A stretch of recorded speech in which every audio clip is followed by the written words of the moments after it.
Halo, nama saya Maria Rifani Francisca. Saya saat ini menjabat sebagai Head of Sustainability of Maybank Indonesia. Di Maybank Indonesia sendiri, sustainability itu bukan cuma sekedar program one year program ataupun juga one time program, tapi memang sudah menjadi nilai dari company sendiri. Jadi sustainability itu sendiri sebenarnya sudah melekat di our core mission, which is humanizing financial services, di mana ini juga kita implementasikan sebagai bagian dari strategi jangka panjang Maybank overall di grup dan juga Maybank Indonesia sendiri. Kita baru aja di Maybank Group, kita launching Roar 30 sebagai strategi jangka panjang Maybank Group, di mana salah satu pilar utama dari strategi ini adalah impact to society positively. Artinya adalah bagaimana kita memberikan dampak nyata dan juga yang secara positif memberikan dampak kepada masyarakat sekitar. If I just have one answer, I think I would go with Maybank Marathon. Sejak diluncurkan di tahun 2012 sampai sekarang, kita secara konsisten sebenarnya membangun gaya hidup sehat untuk masyarakat dan publik secara keseluruhan. Dan juga sebenarnya kita melakukan event ini konsisten di Bali, sehingga sebenarnya kita juga sangat ingin membuat sebagai penggerak ekonomi untuk Bali dan juga penggerak di komunitas sekitar Bali sendiri. Jadi memang kita pengen hadir untuk masyarakat Bali dan masyarakat umum tidak hanya sebagai ajang olahraga, tapi juga sebagai platform yang bisa kita gunakan untuk memberikan edukasi terkait nilai-nilai dan praktek-praktek keberlanjutan. Dan itu yang kita lakukan langsung melalui berbagai kegiatan yang kita lakukan di Bali, termasuk juga bagaimana kita memberdayakan komunitas di sana, bagaimana kita mencoba untuk membantu masalah sampah di Bali sendiri, kemudian bagaimana kita melibatkan masyarakat setempat untuk ikut ambil bagian dari perhelatan event olahraga ini, dan yang paling penting karena kita dihadiri lebih dari belasan ribu visitors, termasuk juga keluarganya, termasuk juga runnersnya sendiri, bagaimana kita bisa mengedukasi para pelari ini juga untuk juga makin ikut ambil bagian dari praktek-praktek keberlanjutan. Keberlanjutan di Maybank bukan hanya satu kali program ataupun inisiatif. It's a long-term journey. Mirip sekali dengan prinsip transformasi.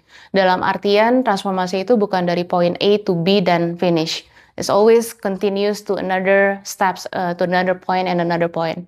So, yang saya pelajarin banget dengan sebelumnya di strategi dan transformasi adalah cara berpikirnya, bagaimana membuat si strategi keberlanjutan ini menjadi lebih terstruktur. Kita mulai dari the vision itself gitu, dan di Indonesia, di Maybank sendiri, we have very committed with the nilai keberlanjutan itu sendiri dan sudah menjadi nilai perusahaan sendiri. Dan after that we setting the goals. It's very important to setting the goals where we want to go, karena dari sinilah strategi bisa dibentuk. After you come with the goals and also the strategy, and you start with the basic, which is the governance. Tata kelola itu penting banget karena itu salah satu pilar di dalam sustainability juga. If we have environmental, social, and governance, governance is one of them. So di governance sendiri memang penting untuk kita punya framework yang jelas, punya proses yang jelas, karena inilah yang akan menjadi guiding principle kita sebenarnya untuk melakukan semua agenda keberlanjutan. The other things yang sangat penting juga sebenarnya indikator measurement atau success indicatornya seperti apa sih? Karena biasanya kalau kita udah berjalan terus, I feel this is good, but the other person can say the other way.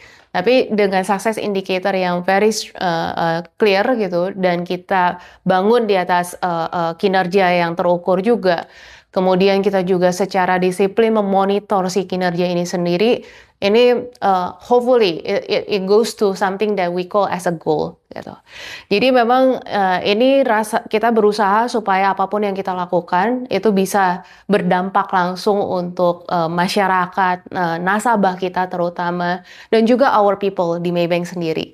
Jadi banyak kegiatan yang sebenarnya juga kita mengencourage our people untuk terlibat di dalamnya.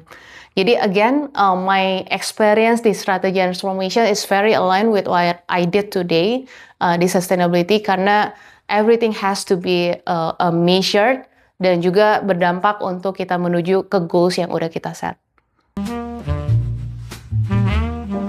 This is a Maybank Group, so the scale of the program itself is ASEAN actually. Jadi ada satu program yang saya experiencing langsung datang ke salah satu daerah di Bima di NTB. It is under the EYAA. EYAA is Empowering Youth Across ASEAN. Program itu adalah bagaimana kita menginvolve volunteers, youth voluntary dari berbagai negara di ASEAN, dari 10 negara yang terlibat. Kemudian juga untuk sama-sama dengan volunteers dan juga local NGO di sana untuk memberi dampak untuk masyarakat setempat. Jadi misalnya seperti yang saya datengin di Bima waktu itu adalah kita membangun jembatan untuk desa, salah satu desa di sana. Di mana kita bangun jembatan ini dengan anak-anak yang terlibat cross ASEAN. You can imagine dari Laos, kemudian dari Thailand, dari Singapura ngumpul semua untuk membuat satu kebaikan di desa di salah satu desa di Bima waktu itu. Sesuatu yang buat mereka tuh happy banget gitu. Kind of yang gift yang mereka rasain, dan itu ternyata memang sangat membantu karena itu memberi akses jalan antara dua desa yang sebelumnya terputus, dan bagaimana cara mereka nyebrang saat itu tuh memang sangat-sangat beresiko gitu untuk sekolah dan kawan-kawan. Jadi memang I feel the truth genuine grateful dari masyarakat di sana. Jadi what I want to say, mungkin authenticity itu berasal dari real stories dari local people, real stories from our customer as well. Jadi kalau kita dapat those kinds of real stories, it help me to motivate myself actually to do more. All of us is a leader in any capacity ya, jadi ada specific capacity that we have as a leader. I will answer with 3 words. Satu, leading with integrity, because I think it's most important. All the decisions I make is based on the integrity. Second is humility, artinya bagaimana kita jadi pemimpin itu bukan bossy. That's the word that I always try to avoid. Meaning that kita bareng sama tim kita collaborate langsung sama tim kita turun benar-benar tidak ada kata siapa di bawah siapa di atas, dan kita turun bareng dan kita doing the whole things together. Kita walk the talk, artinya apa yang kita tuntut dari tim kita akan lakukan itu sebenarnya yang kita harus lakukan dulu as an example. But I think the most important as well is decisive. Meaning that you be the leader, meaning you are the captain. You are the captain. Meaning bahwa your team will be rely on you untuk kemana nih arahnya. Kita benar-benar harus punya keberanian juga untuk mengambil keputusan. Take it not really rush, tapi juga with all the considerations, with again integrity as the base, dan just make it. Persistent. Kita udah tahu bahwa values dari keberlanjutan itu memang real, dan impact dari keberlanjutan itu juga real gitu. Tapi dalam perjalanannya definitely there's a lot of hurdles gitu ya, and challenges. Konsisten, berani bersuara, artinya berani mengungkapkan apa yang benar harus dilakukan meskipun dampaknya tidak bisa terlihat sekarang, baru terlihat di masa depan katakan, dan juga berani mengambil keputusan untuk para leader nanti gitu ya, untuk apa yang benar-benar benar harus dilakukan.